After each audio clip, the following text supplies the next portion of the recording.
मेरे प्यारे दोस्तों, आपका स्वागत है हमारे YouTube चैनल पर। सभी के मंगल की कामना करते हुए जैसा श्रीमद् भगवत गीता श्रवण कर रहे हैं, आइए पुनः पुनः सभी के मंगल की कामना करते हुए आगे श्रवण करें। विवेक समाप्त हो गया, चतुर्दश अध्याय प्रारंभ होगा। पूर्व अध्याय में कहा गया यावत् संजायते किंचित सत्वं स्थावर जंगमम क्षेत्र क्षेत्रज्ञ संयोगा तद्विद्धि भरतर्षभ। क्षेत्र क्षेत्रज्ञ संयोग से ही सब उत्पन्न होते हैं और पुरुष प्रकृति में स्थित होकर के भोक्ता होता है। पुरुष प्रकृति तो ही भुंक्ते प्रकृति जान गुणान कारण गुण संगोस्य सदसद योनि जन्मसु। गुण के साथ संग ही जन्म के लिए कारण होता है, ये पहले कहा गया था। जितने कार्य उत्पन्न होते हैं सब क्षेत्र क्षेत्र के संयोग से किस प्रकार है ये कहने के लिए आगे गुणत्रय विभाग योग आरंभ किया जाता है। ईश्वर के अधीन क्षेत्र क्षेत्रज्ञ, यद्यपि क्षेत्रज्ञ ईश्वर स्वयं है तो क्षेत्र उपाधि के कारण ही उसका नाम क्षेत्रज्ञ होता है। क्षेत्र को जानने से क्षेत्रज्ञ, शुद्ध चैतन्य माया विशिष्ट ईश्वर है और क्षेत्र के ज्ञाता होकर के क्षेत्रज्ञ कहा जाता है, वही जगत कारण है। सांख्य लोग मानते हैं प्रकृति को स्वतंत्र, माया वेदांती मानते हैं प्रकृति है। सांख्य कपिल सांख्य के अनुसार भी प्रकृति मानी जाती है, किंतु प्रकृति त्रिगुणात्मिका स्वतंत्र मानते पुरुष से भिन्न, नित्य है, सत्य है, इसे मानते हैं और कर्तृ है। किंतु वेदांत में प्रकृति माया स्वयं अध्यस्त है, वो वास्तव नहीं है, स्वतंत्र नहीं, ब्रह्म में आश्रित है। वो ब्रह्म की शक्ति है, वो ब्रह्म की शक्ति ब्रह्म से भिन्न नहीं, अभिन्न नहीं, उभय नहीं, अनिर्वचनीय है, पारमार्थिक नहीं है, वो भी अविद्या अध्यस्त है। तो किस प्रकार किस गुण में संग होते हैं और वो कौन गुण है, कैसे गुण बंधन में डालते हैं, गुण से मोक्ष कैसे होगा और मुक्त का लक्षण क्या है, ये सब कहने के लिए अभी गुणत्रय विभाग योग आरंभ किया जाता है। अथ चतुर्दशोऽध्याय श्री भगवान उवाच परम भूयः प्रवक्ष्यामि ज्ञानानां ज्ञानमुत्तमम् यज्ञात्वा मुनयः सर्वे परां सिद्धिमितो गताः।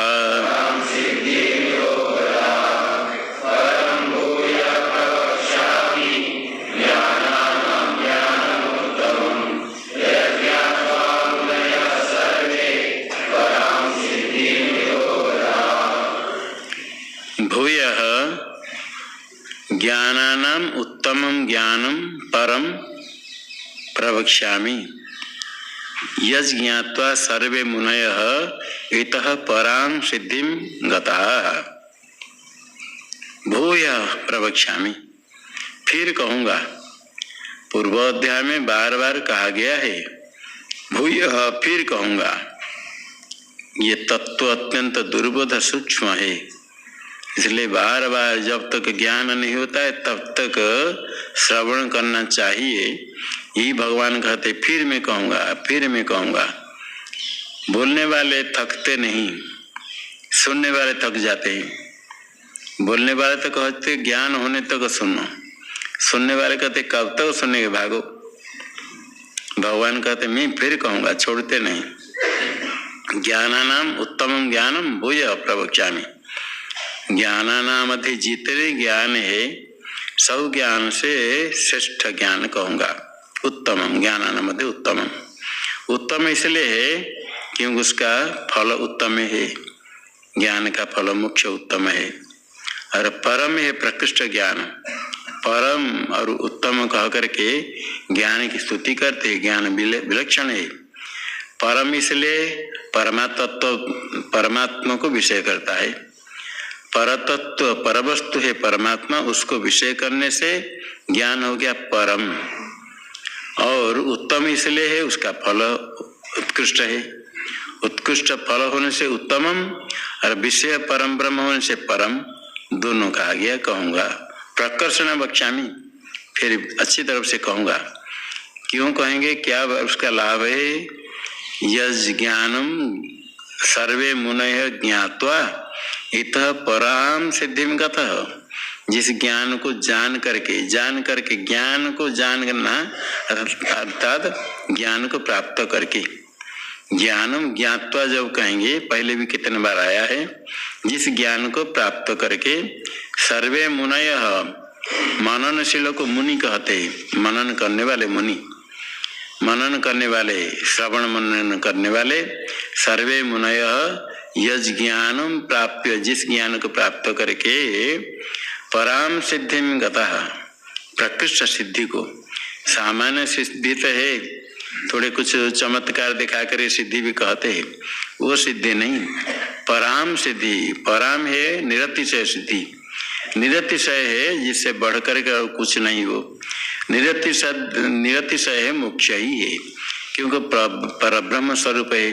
पराम सिद्धि का था मुख्य, निरतिशय सिद्धि, मोक्ष को प्राप्त कर लिया मुनि लोगों ने, प्राप्त कर चुके हैं मोक्ष को। इतः का था देह बंधने के पश्चात, अभी बंधन है, इससे बंध मुक्त हो गए। जिस ज्ञान को प्राप्त करके मननशील मुनि लोग मुक्त हो गए, वही ज्ञान फिर मैं कहूँगा।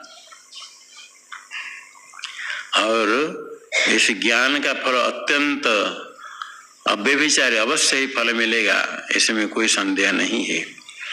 इदं ज्ञानमुपाश्रित्य मम साधर्म्यमागताः सर्गेऽपि नोपजायन्ते प्रलये न व्यथन्ति च।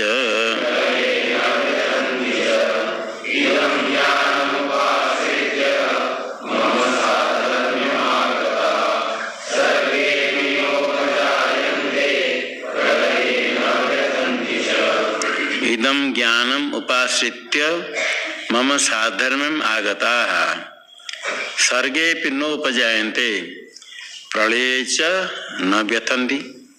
इस ज्ञान को आश्रय करके, ज्ञानम उपाश्रित्य, ज्ञान को आश्रय करना अर्थात ज्ञान के साधन को अनुष्ठान करके, इस ज्ञान को आश्रय करना, और किसी को आश्रय नहीं करना। कोई संसार को आश्रय करता है, कोई धन संपत्ति को आश्रय करता है, कोई परिवार को आश्रय करके रहता है, किंतु मनन करने वाले मुनि लोग इस ज्ञान में आश्रित हो करके, उनका और कोई आश्रय नहीं है, ज्ञान ही एक आश्रय। इस आश्रय होने से उसके साधन ही करते रहे, ज्ञान स्थिर रहे, ज्ञान उत्पन्न हो और स्थिर रहे, ज्ञान साधन अनुष्ठान करके मम साधर्म्यम आगता। साधन जब करेंगे तो ज्ञान प्राप्त करते हैं, ज्ञान साधन अनुष्ठान करके ज्ञान प्राप्त करके मम साधर्म्यम आगता, मम परमेश्वर के साधर्म, समान धर्म वाले, यहाँ धर्म वाले दो अलग नहीं, मेरे स्वरूप को ही प्राप्त कर लिए। श्रुति कहती ब्रह्म वेद ब्रह्मैव भवति, मेरे स्वरूप को ही प्राप्त कर लिए, समान धर्म वाला नहीं। क्योंकि क्षेत्रज्ञं चापि माम विद्धि सर्व क्षेत्रेषु भारत, इस 13वें अध्याय में भगवान ने कहा है ईश्वर ही क्षेत्रज्ञ है, क्षेत्रज्ञ से भिन्न नहीं है, इसलिए समान धर्म वाला नहीं, अपितु एक स्वरूप ही हो जाता है। अज्ञान के कारण भेद मानते हैं, भिन्न, अज्ञान नष्ट हो गया तो भेद है ही नहीं, एक स्वरूप हो जाता है। सर्गे नोपजायन्ते, और फिर जब सृष्टि होती है, सृष्टि प्रलय अनादिकाल से चल रहा है, सृष्टि होने पर भी फिर नो उपजायन्ते, फिर उत्पन्न जन्म नहीं लेते हैं। प्रलय काल में सब अज्ञान में लीन हो जाते हैं, फिर सृष्टि काल में जन्म होते हैं। तो ज्ञानी यदि अभी जन्म नहीं होंगे, फिर सृष्टि जब होगी उस समय सृष्टि जन्म लेंगे। कहते नहीं, सर्गे नोपजायन्ते, मेरे स्वरूप जब प्राप्त कर लेते, एक हो जाते हैं, सृष्टि काल में भी जन्म नहीं लेते हैं। अब प्रलयेपि न व्यथन्ति च, प्रलय काल में भी व्यथा को प्राप्त नहीं करते हैं। प्रलय होता है जब नित्य नैमित्तिक प्राकृत आत्यंतिक 4 प्रकार है। नित्य प्रलय तो सुषुप्ति है, नैमित्तिक प्रलय है जब ब्रह्मा के दिन समाप्त होता है, और प्राकृत प्रलय है ब्रह्मा जब उनके आयु समाप्त है 100 वर्ष। तो इसी प्रलय में भी आगे प्रकृति में सब रहेंगे, उसके बाद भी व्यथा को प्राप्त नहीं करते हैं, स्वरूप में स्थित रहते हैं।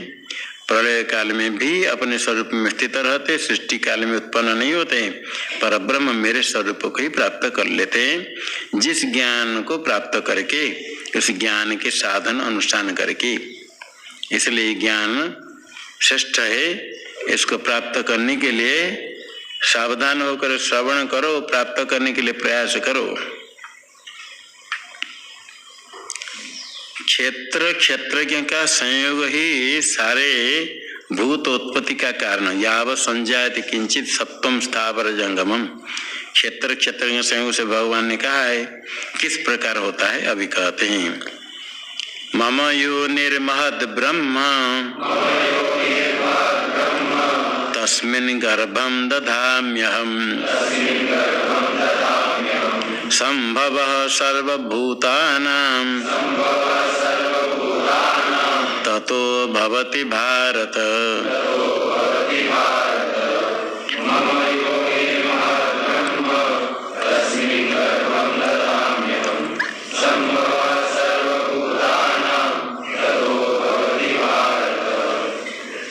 मम योनि, मम मेरी जो प्रकृति है माया, महद ब्रह्म है। मम महद ब्रह्म योनि तस्मिन् अहम गर्भम ददामि ततः सर्वभूतानां संभव भवति। हे भारत, माया है शक्ति त्रिगुणात्मिका प्रकृति, वो मेरी है, दैवी है सा गुणमयी मम माया, मेरी प्रकृति है शक्ति, वो महत ब्रह्म, उसको महत कहा गया और ब्रह्म कहा गया। जो माया त्रिगुणात्मिका प्रकृति है वो महत और ब्रह्म। महत इसलिए सारे कार्य के अपेक्षा कारण बड़ा ही है। माया है कारण, सब उसका कार्य है, जितने कार्य उनके अपेक्षा बड़ा है, इसलिए महत। और ब्रह्म है, ब्रह्म है सबको भरण पोषण करता है, सबको धारण करने वाले होने से, व्यापक होने से महद ब्रह्म। महद ब्रह्म प्रकृति है, योनि है, योनि का संपूर्ण भूत का कारण है। सारे भूत का जो कारण योनि प्रकृति है, उसको महत और ब्रह्म कहा गया माया को। अहम तस्मिन् गर्भम ददामि, तस्मिन् उसी महद ब्रह्म में, योनि प्रकृति में गर्भ, गर्भ हिरण्यगर्भ की उत्पत्ति होती है माया से। उसके बीज को, हिरण्यगर्भ उत्पत्ति को मैं संकल्प करता हूँ तो हिरण्यगर्भ की उत्पत्ति होती है। हिरण्यगर्भ उत्पत्ति होने पर उसके पश्चात सारे जगत की उत्पत्ति होती है। तो क्षेत्र क्षेत्रज्ञ दो प्रकृति भगवान की पहले कही गई। प्रकृति शब्द का दो अर्थ है, स्वभाव और स्वरूप। स्वभाव शब्द से अपरा प्रकृति है, क्षेत्र शब्द से कहा गया, और परा प्रकृति स्वरूप क्षेत्रज्ञ। तो क्षेत्र क्षेत्रज्ञ रूप जो दो प्रकृति है, शक्ति है, ऐसे शक्ति वाला मैं ईश्वर हूँ। ये ईश्वर क्षेत्रज्ञों को क्षेत्र के साथ संयोग करता हूँ। प्रकृति क्षेत्र है, उसमें बीज देता हूँ, कहा तो क्षेत्रज्ञ का संबंध करता हूँ। प्रकृति में, प्रकृति अविद्या है, इच्छा वासना भी रहती है, अब कर्म है, काम कर्म अविद्या सब मिल करके प्रकृति है। उसके साथ क्षेत्रज्ञ का संबंध, क्षेत्रज्ञ है मेरे स्वरूप है, उसका संबंध कैसे होता है? वस्तुतः शुद्ध चैतन्य असंग है और क्षेत्र माया, माया के कार्य सब कल्पित है। कल्पित वस्तु के साथ असंग अधिष्ठान का संबंध कैसे होगा? सर्प का संबंध रज्जु में, कल्पित सर्प का संबंध रज्जु में नहीं होता है। मरुभूमि में दिखता है जल, किंतु मरुभूमि में उसका संबंध नहीं है। क्षेत्रज्ञ के साथ क्षेत्र का संबंध है तादात्म्य, आध्यासिक, आरोपित संबंध। जल में जो चंद्र का प्रतिबिंब दिखता है, लगता है जल में चंद्र, जल चंद्र का संबंध, वो कल्पित है, वास्तव नहीं है। ठीक इसी प्रकार माया के साथ क्षेत्रज्ञ का संबंध का अर्थ शुद्ध चैतन्य का प्रतिबिंब दिखता है माया में, वो प्रतिबिंब हो जाना ही संबंध हो गया, उसको चिदाभास कहते हैं। आभास उत्पन्न हुआ, चिदाभास है चेतन नहीं, चेतवद आभासते चिदाभास, चेतन जैसे लगता है, उसे चिदाभास से ही युक्त होने पर माया में चैतन्य शक्ति जैसे आ गई, उससे सब कार्य की उत्पत्ति होती है। शुद्ध चेतन निष्क्रिय है, कुछ नहीं करता है, उसकी सन्निधि से, उसके प्रतिबिंब होने मात्र से माया में ये जगत सृष्टित्वादि शक्ति आती है। जिस प्रकार अंतकरण जड़ है, अंतकरण का परिणाम को ज्ञान कहते हैं, जड़ का परिणाम तो जड़ ही होगा, किंतु चिदाभास के संबंध से वो चेतन जैसे लगता है, इसलिए उसको ज्ञान कहते हैं। घटाकार परिणाम हुआ अंतकरण का परिणाम, घटाकार वृत्ति, उसमें चिदाभास संबंध होने से वो वृत्ति में ज्ञानत्व का औपचार गौण प्रयोग होता है, उसको ज्ञान शब्द से कहते हैं। वो ज्ञान गौण है, मुख्य ज्ञान है ब्रह्म, सत्यम ज्ञानम अनंतम ब्रह्म। किंतु जो घट ज्ञान, पट ज्ञान, रूप ज्ञान, रस ज्ञान कहते हैं, वो तो घट पट रूप रसाकार परिणाम अंतकरण का, चिदाभास के संबंध से उसको ज्ञान कहते हैं। इसी प्रकार माया जड़ है, प्रकृति त्रिगुणात्मिका है, चेतन नहीं है। क्षेत्रज्ञ के साथ उसका संबंध होने से, चैतन्य का आभास होने से वो जगत का कारण हो जाता है। ततः संभव सर्वभूतानां, हिरण्यगर्भ की उत्पत्ति होने से, उस हिरण्यगर्भ होने से उसके बाद आगे सब की उत्पत्ति होती है। समष्टि सूक्ष्म शरीर अभिमानी का नाम हिरण्यगर्भ है। हिरण्यगर्भ होने के बाद ये प्रथम शरीर, सभी शरीर प्रथम शरीर है। आदिभूत भूतानां ब्रह्माग्र समवर्तत, सभी शरीर प्रथम, सभी पुरुष उच्यते। आदि भूतस्य जीव भूतानां ब्रह्माग्र समवर्तत, ब्रह्मा है सभी शरीर वाला, उसको जीव प्रथम जीव कहते हैं। प्रथम हिरण्यगर्भ की उत्पत्ति होती, समष्टि सूक्ष्म अभिमानी, उसके द्वारा आगे संभव सर्वभूतानां ततो भवति, उससे अन्य सब की उत्पत्ति होती है। सर्वयोनिषु कौन्तेय मूर्तयः संभवन्ति याः तासां ब्रह्म महद्योनि रहं बीज प्रदः पिता।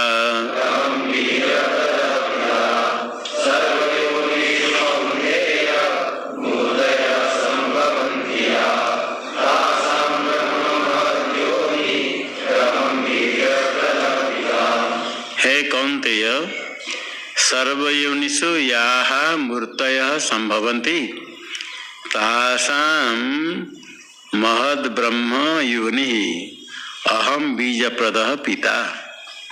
सर्व योनि में, देवता हो, पितृलोक हो, मनुष्य हो, पशु पक्षी हो, सर्व योनिषु है कौन्तेय याः मूर्तयः संभवन्ति, जो मूर्ति है देह संस्थान, देहों का अवयव के संबंध संयोग, देह के अवयव सब अलग अलग, हाथ पाद शरीर, ये जो संबंध मूर्ति है, यहाँ संभवती अलग अलग शरीर, अलग अलग अवयव संयोग वाले सारा योनि में, देवता हो, मनुष्य हो, पशु पक्षी हो, पितृलोक हो, यानी कि जो अंग प्रत्यंग वाले शरीर मूर्ति की उत्पत्ति होती है, यह मूर्तय संभवती उत्पन्न होते हैं। तासा महद योनि ब्रह्म, तासा महद ब्रह्म योनि, ब्रह्म है महत योनि कारण है, सर्वावस्था में जितने का उत्पन्न होते मूर्ति उनका सब कारण है। महत ब्रह्म प्रकृति को कहा, वही कारण योनि है कारण। और अहम बीज प्रदः पिता, मैं बीज देने वाला, गर्भाधान करने वाले कर्ता मैं हूँ।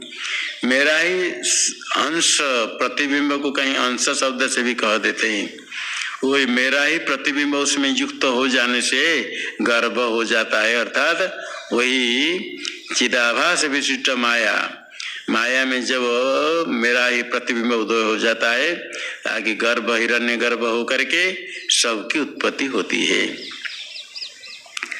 और सब गुण बंधन का कारण, कारणम गुण संगोष्य सदसद योनि जन्म से पहले कहा था, गुण के साथ संग होने से बंधन होता है। कौन गुण है और किस गुण कैसे बंधन करते हैं ये कहते आगे। सत्वम रजस्तम इति गुणाः प्रकृति संभवाः निबध्नन्ति महाबाहो देहे देहिनमव्ययम्।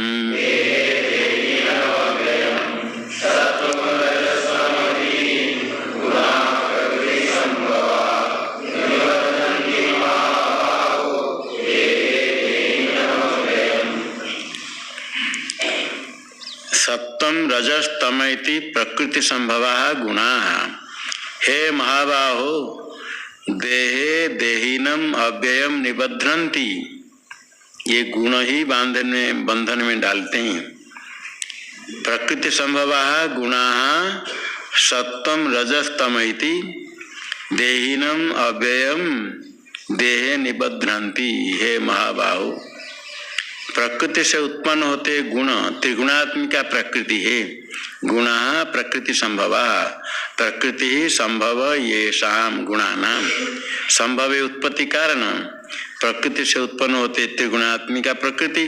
वैसे सत्वम रजस तम इस प्रकार गुण तीन है, ये गुण हो गए और बंधन में डालते हैं। किसको बंधन में डालते हैं? देहीनम अव्ययम, देह वाले अविनाशी आत्म तत्व को बंधन में डालते हैं। वस्तुतः जो आत्म तत्व है उसको बंधन में नहीं डाल सकते हैं। ये गुण तो माइक है, पारमार्थिक नहीं है। पारमार्थिक जो नहीं है वो वास्तव आत्मा को बंधन कैसे डालेंगे? इसलिए बंधन में डालते जैसे लगता है अज्ञान के कारण।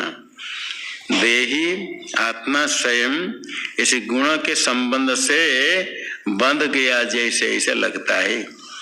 देहिनम अव्ययम, जो अविनाशी है आत्म तत्व, एक ही अविनाशी आत्म तत्व है, उसको इस देह में बंधन में डालते हैं जैसे। हे महाबाहु, महान तो बाहु यस्य स महाबाहु, आजान प्रलंब जानू तक लंबे बाहु है अर्जुन। इसी देह वाले अविनाशी आत्म तत्व को बंधन में डालते जैसे, वस्तुतः बंधन नहीं है।